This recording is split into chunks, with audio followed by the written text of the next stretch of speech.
Welcome back, and we're moving into our second conversation for today, finding out a bit more about the ongoing conference taking place that is being coordinated through UNIBAM and the National AIDS Commission. You guys are entering day 2, but we do have with us on set Leslie Mendez, who is the human rights attorney for UNIBAM. We have Stefano Fabeni, who is the Executive Director of Heartland Alliance Global Initiatives for Human Rights and the co-organizer of the OAS Latin American and the Caribbean LGBT Advocate at General Assembly. We also have with us on set Fanny Gomez, who is the Senior Coordinator of International Advocacy and Policy at Global Initiatives for Human Rights, Heartland Alliance for Human Rights, Human Needs and Human Rights, and the former Director of the LGBT Unit at the OAS Inter-American Commission. Very lengthy titles, but thank you for being here with us this morning. Thank you very much. So let's just start off, and I'll have you, Leslie, set the background as to how this particular conference came about with the invited guests that you do have. Well, really, it's a 2-day conference that covers many issues that would engage the LGBTI community, far beyond simply the decriminalization now. Now that the court has handed down its decision, it really is a more global perspective, so that the community can have the universe picture of how the laws are affecting them. It is an initiative, as you mentioned, that was scheduled or set up by UNIBAM in conjunction with the National AIDS Commission, and really that is what sprung this conference. And we engage, or Caleb engaged his allies, and that's why we have the support of to give a more international perspective in terms of looking at the domestic legal landscape against the international standards. Okay, and so let's talk to Stefano and Fanny, and you guys can tell us how the Global Initiatives for Human Rights got involved. So yeah, it's been more than 10 years at this point. So in fact, well, even in my previous capacity, together with 3 colleagues from Brazil and Argentina, we started actually used at the time in 2006 the opportunity that was provided by the existence of a negotiation about a convention, an Inter-American Convention against racism and all form of discrimination and intolerance, that was including specifically the prohibition of discrimination on grounds of sexual orientation. We started creating some political and technical participation of LGBTI activists in the space. And over the course of the year, we went far ahead in the sense that the General Assembly of the Organization of American States, General Assembly being the supreme organ of the a little bit like the General Assembly of the UN, adopted a number of resolutions on human rights, sexual orientation, and gender identity. The Inter-American Commission, and certainly Fanny will talk about that, took the issue and developed significant standards and jurisprudence studies. And one important thing, we do have, it was adopted in 2013, we have an Inter-American Convention against all forms of discrimination and intolerance that explicitly prohibits discrimination on grounds of sexual orientation, gender identity, and gender expression. Yeah. So it's been a long path together with UNIBAM, and Caleb, who was present in the past, actually the very first meeting of our coalition in 2007, and so it's been we are celebrating this year 10 years of our activity, but also a very fruitful path of engagement at the OAS. So I would, to complement what Stefan was saying, and thank you for the question and for the invitation to be here today. Before joining Global Initiatives for Human Rights, I was the coordinator of the LGBTI rapporteurship at the Inter-American Commission. The Inter-American Commission being one of the two bodies within the Organization of American States that does promotion and protection of human rights in the region. That includes, of course, the Caribbean. And so leading that work at the LGBTI rapporteurship, one of the things that the Commission does is receiving requests for public hearings, for example. And so there was a hearing that was held in March 2014 when we had Caleb and UNIBAM come to Washington, D.C. and present to the Commission the issues of violence and discrimination faced by LGBT people in Belize, most of them related to Section 53 of the Criminal Code, and the fact of having that disposition in the Criminal Code, even if it wasn't enforced, the Commission found that it actually violated the rights of citizens to non-discrimination and equality, and because it fostered a climate of violence. And so during that hearing, actually present was also obviously the representatives from the government of Belize, the ambassador to the OAS, who is now the Assistant Secretary General of the OAS, was there. And based on that space that UNIBAM created, that then engaged the Commission in a discussion with Belize to follow up, and it issued a press release following up with the government on what to do to sort of really put Belize in compliance with international human rights obligations to prevent, investigate, and punish human rights violations of LGBT people. That's just one example of how international organizations or international fora can actually help bring rights to the people in the ground. Now, I want to hone in on one specific point, because I think what is important, and we don't really communicate very well to the wider public, is what it represents when a country like Belize is a part of a member organization like the OAS or the United Nations, and we sign on to specific conventions, or the conventions set out for all member states.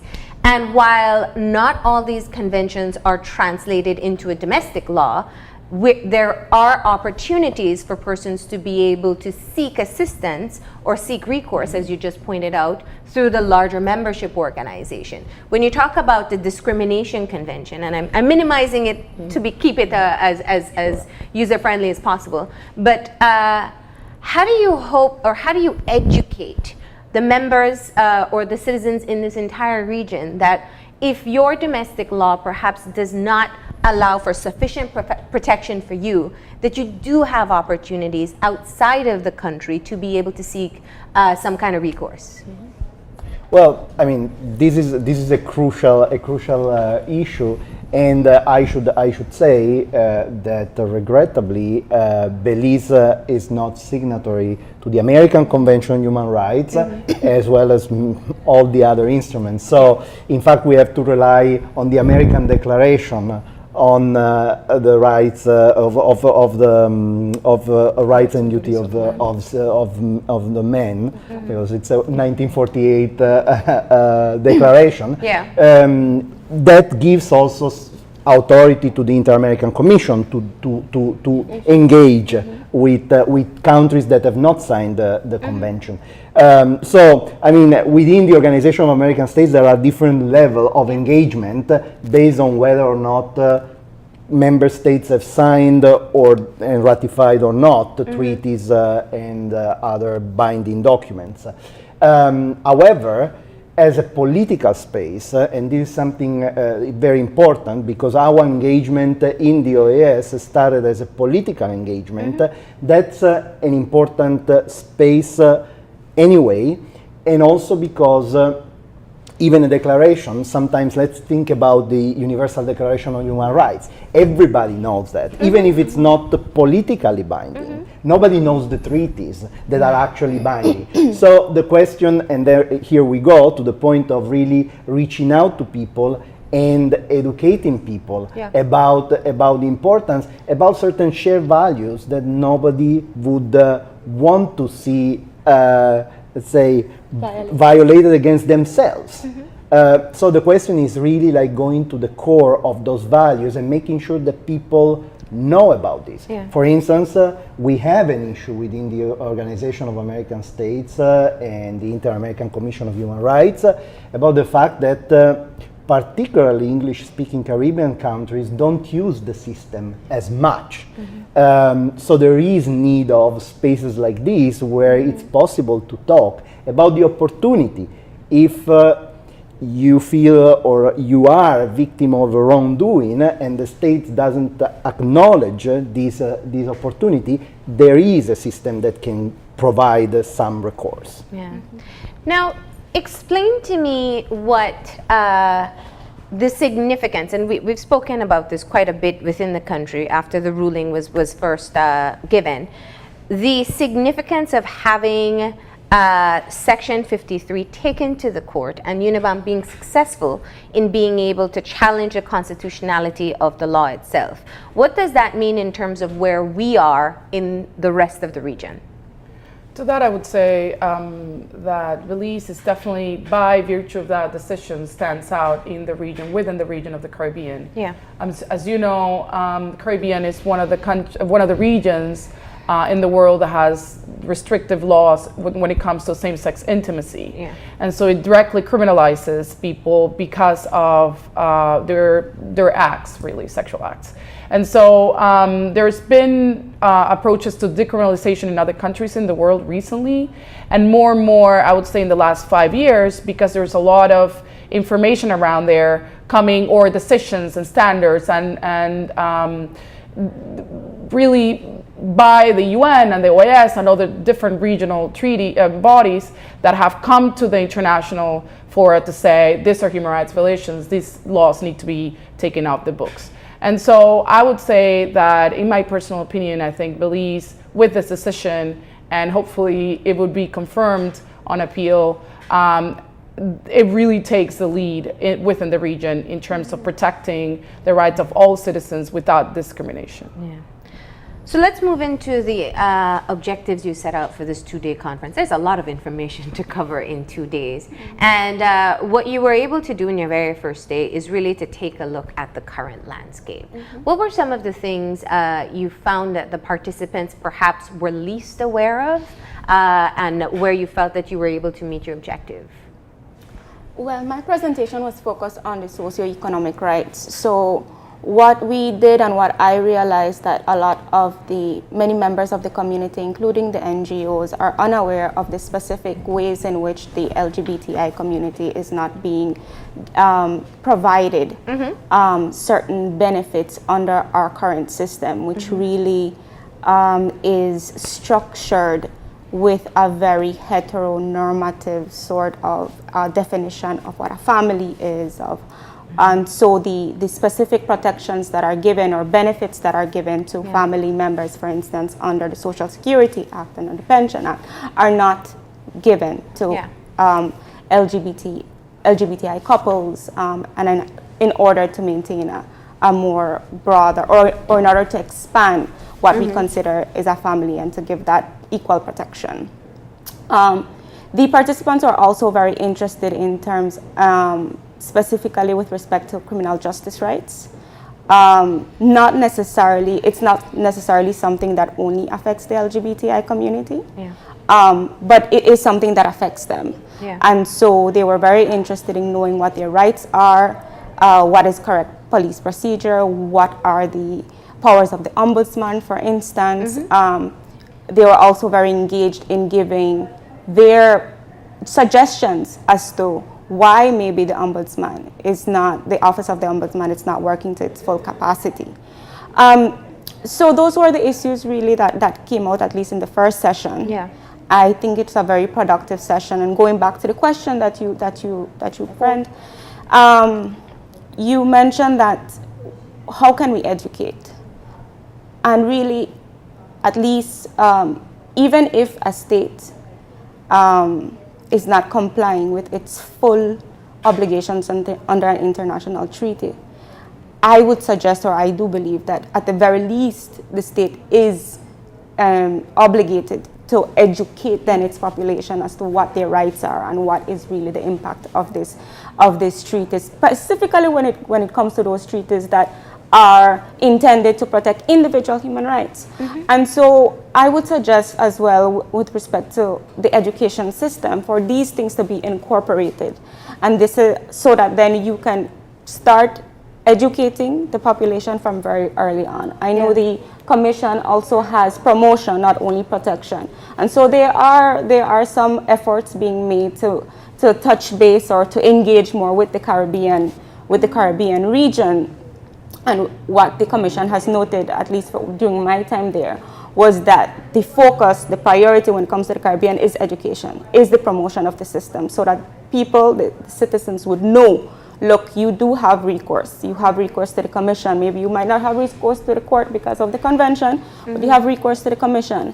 So education definitely is important, but how can we educate? By educating. So the state really has to look at to see how it can incorporate this into its education system.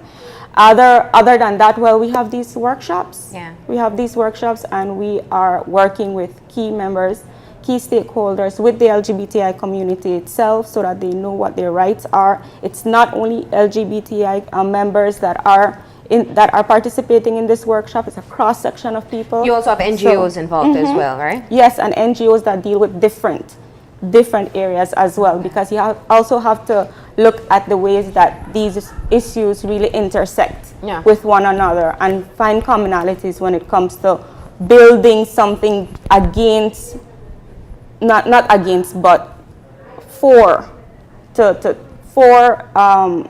in support of marginalized communities, really. And I think that's perhaps one of the ways we can set the tone for the conversation, for the simple fact that vulnerable communities, because they're vulnerable communities, tend to function very much in secrecy. And we saw that, and we still see that with the LGBT community, where issues of discrimination may take place, where a lack of education on what is actually, what they're actually entitled to in terms of their rights, really hinders them from bringing any kind of violation to the forefront. So if we've spoken with organizations who speak about being evicted because the landlord realizes that they are a same-sex couple. We've had many issues pointed out of domestic violence, where prior to the ruling on Section 53, the persons involved felt they couldn't go to the police. And we have incidences where people go to the police and are ridiculed and don't follow through because of that. So where you're already considered a vulnerable or a marginalized community, you're even further hindered because the wider acceptance isn't there. So there is an education, but it also seems that there has to be a level of empowerment that has to match at the same time. In other words, if I know I have particular rights as a young woman in this country, I can maybe stand up more. So how do you balance the two? That's really the point I'm getting at, because they can understand, and I know Caleb is a great example, but he usually stands alone. He understands what his rights are, but you don't always see the wider community coming forth as well because of the fear and the discrimination that exists. No, to that I would say, and I think what Leslie was mentioning, it's key. It's not just that the people need to be aware of what their rights are and what to do when their rights are violated, but also that there is a government responsibility to promote awareness around human rights. So to do human rights education. So the Commission is doing its bit, right? Doing a lot more promotion in the Caribbean, because traditionally the OAS and the Inter-American Commission have been seen by Caribbean governments as a very Latin American organization. So a lot of sort of closing that gap. And then, organizations like UNIBAM and other civil society organizations are doing their bit also in terms of promoting the human rights of people and getting people engaged and getting people, with these workshops and getting people really into empowering people to sort of know their rights and also bring complaints forward. But also the government has a responsibility. And so when it has laws in its books that criminalize certain people because of who they are, when there are statements by public officials at the highest ranking of government coming out against certain group of people, that it's actually furthering violence and discrimination. So there is an obligation to refrain from those public statements on the international human rights law. Then there is an obligation to make sure that the legal framework and the constitutional framework it's in compliance with international human rights obligation, and that includes the principle of non-discrimination and equality based on sexual orientation, gender identity. But there's also the obligation to actually have a more positive, sort of more active engagement in getting people to know, doing actually even public campaigns of awareness, raising awareness that, the people have the right, and if their rights are violated because of eviction, because of violence, because of any kind of discrimination by public or private entities, then they do have a legal recourse to file. And so, it's a conjunction of issues that goes beyond the individual empowerment. And also, Marlene, I really don't think that you can legislate prejudice and legislate bias and expect that people will feel empowered on their own. So there, the really the responsibility, as Fanny mentioned, that the responsibility lies with the state. And if we're talking about empowerment, just to be a bit more optimistic, empowerment comes from alliances. It comes from standing in solidarity. So the LGBTI community and the non-LGBTI community alike should stand, especially when they are in support of the cause. Many a times we tend to say, yes, we're in support, or we don't care, or yes, that should be decriminalized, or I don't really mind this. But when there's a protest, we don't. When there's a protest, we don't stand out there. And pressure from the civic society is very important when it comes to pushing your government. You have to ensure that your government sees you and that your government does what it should do, which is why NGOs and these workshops are extremely important. So. And I would say, because no matter what we say, we are talking about a community that has been historically marginalized. We are talking about societies, and this is really goes across the world, the society that pass normally a certain message, and therefore we see violence as the tip of the iceberg. But the kind of discrimination that you were talking about, Marlene, is actually the majority of cases of discrimination that we see in the communities. So the most important message, and this is the incredible important role that an organization like UNIBAM has, is to say to the communities, when something wrong happens to you, go and report. You don't have to go to the police, because we know that again there is this stigma, there is this being uncomfortable to go, but at least go and talk to an organization, go and talk to UNIBAM or other allies. So the question is report, talk. The role of documentation here is fundamental to be able to show even to the state that sometimes says nothing is going on. No, the problem is that things are not seen. It's not that nothing is going on. And how are we doing in terms of documentation? Because that is key. If perhaps a lesbian woman or someone else decides that I won't go to the police or I won't go to the ombudsman, what level of documentation do we have in cases of discrimination or even violence? Well, I can't go too much into detail with that because really I just came on the scene. I am the attorney for the Human Rights Observatory, and then that supports UNIBAM. But at the very least right now in my early engagement with UNIBAM, I know that UNIBAM has they do have files that span over about 10 years of complaints of the like. So certainly UNIBAM has a methodology in trying to really systematize these sort of complaints and engaging the community to, again, serve as an agent or serve as a refuge or recourse, whatever you want to call it, for these complaints to then come on, first of all, as simply just an indication of, look, there's somebody out here listening to you. And then to see, okay, how are we going to channel these complaints? How are we going to deal with them? There are complaints, but I can't go too much into detail just because at this point in time I'm not too aware. Let me ask a question in terms of effects of the recent ruling on Section 53. You had pointed out a couple of specific issues that you presented yesterday, and one of the areas we don't talk about very much is the rights of domestic partners when it comes to the LGBT community. In Belize, I think we should be very proud that we do have legislation that allows for rights for a common law union. However, I don't know if couples in the LGBT community qualify under that, and if perhaps the recent ruling on Section 53 does allow for that to now be looked at?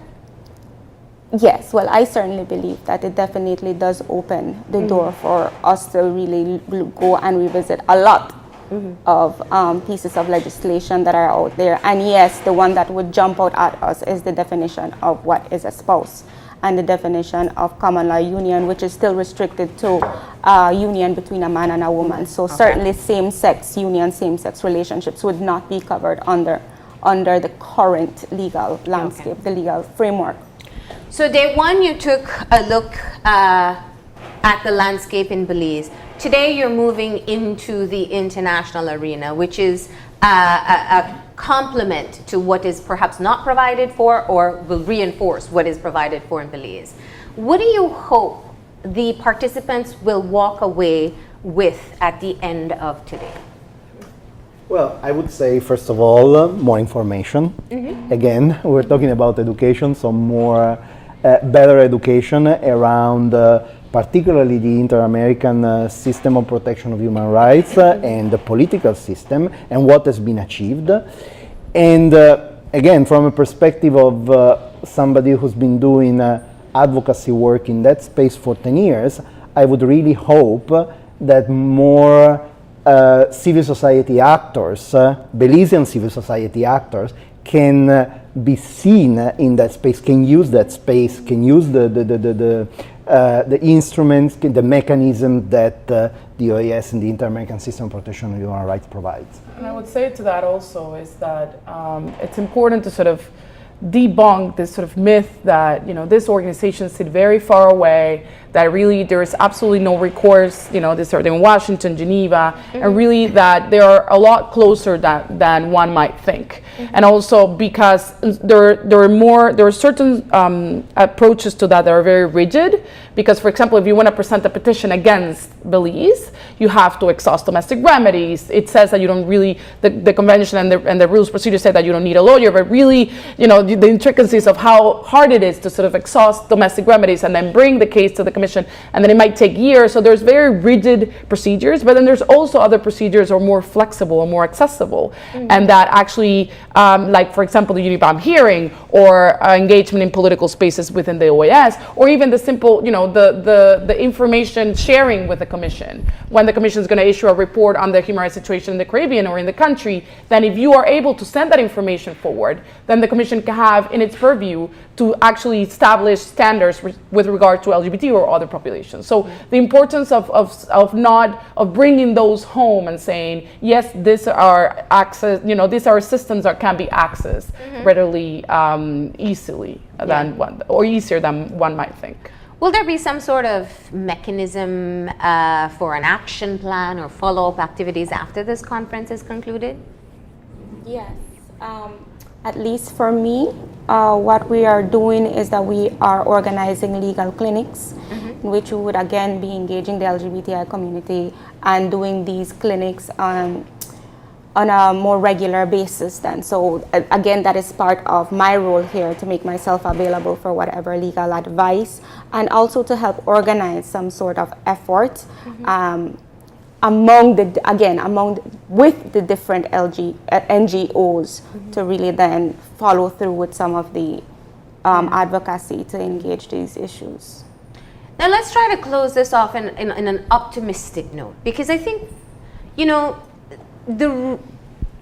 the true situation is in Belize, despite the ruling, is that there's still a number of persons who speak out very openly against the rights of the LGBT community.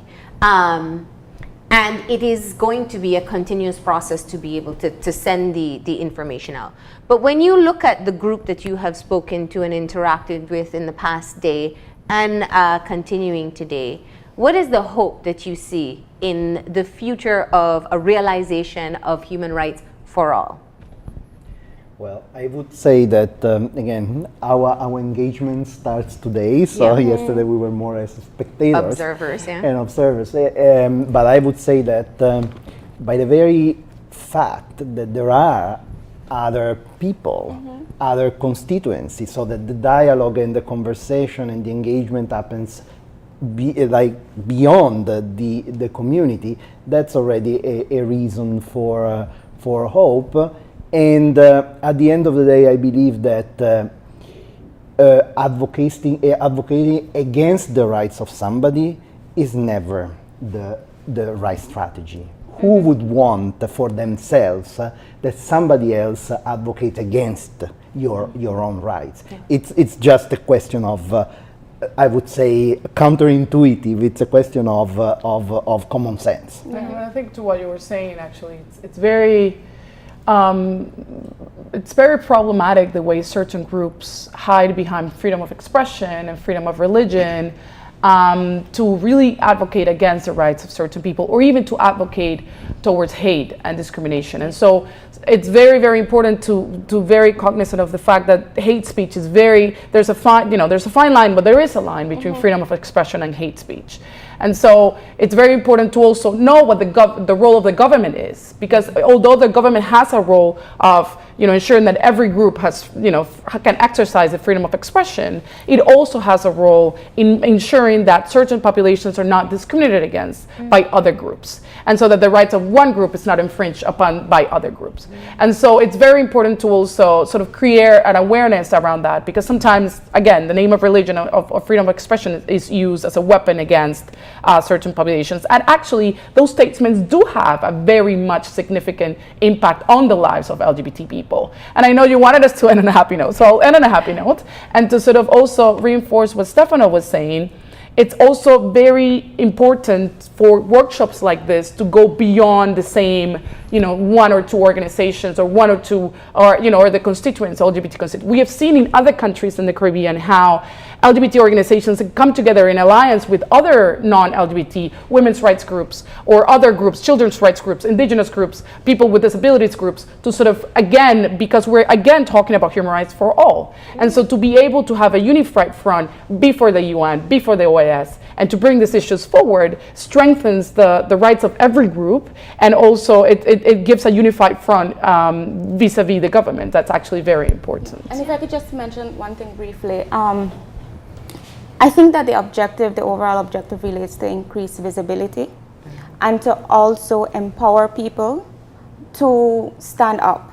And it doesn't necessarily have to be through any legal recourse, but simply to just not accept certain things that we have just come to take as well. This is just what it is and whatnot. And an example of that I just want to mention is that almost, I don't want to say all the time, but it's very common in Belize that at a nightclub the DJ would essentially be doing hate speech and would be saying disparaging things and sometimes even threatening violence against the LGBTI community. It's not necessarily against one particular person, but what it is that the hope is that these types of engagements with the broader community, LGBTI and non-LGBTI alike, would not stand for that, would indicate in that space to the DJ, look, this is not what we want. Yeah.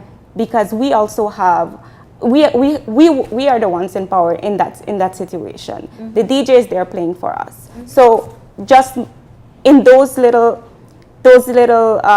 spaces, or that very simple gesture of solidarity, I think is important, and so that is really the objective here. All right. Well, thank you all for being here this morning, and we wish you the best of luck today. Thank you very much. We're going to go ahead and take a break, and when we come back, we'll be joined by the Young Leaders of the Americas Initiative, talking about why you should apply and possibly be accepted for next year. So stay tuned.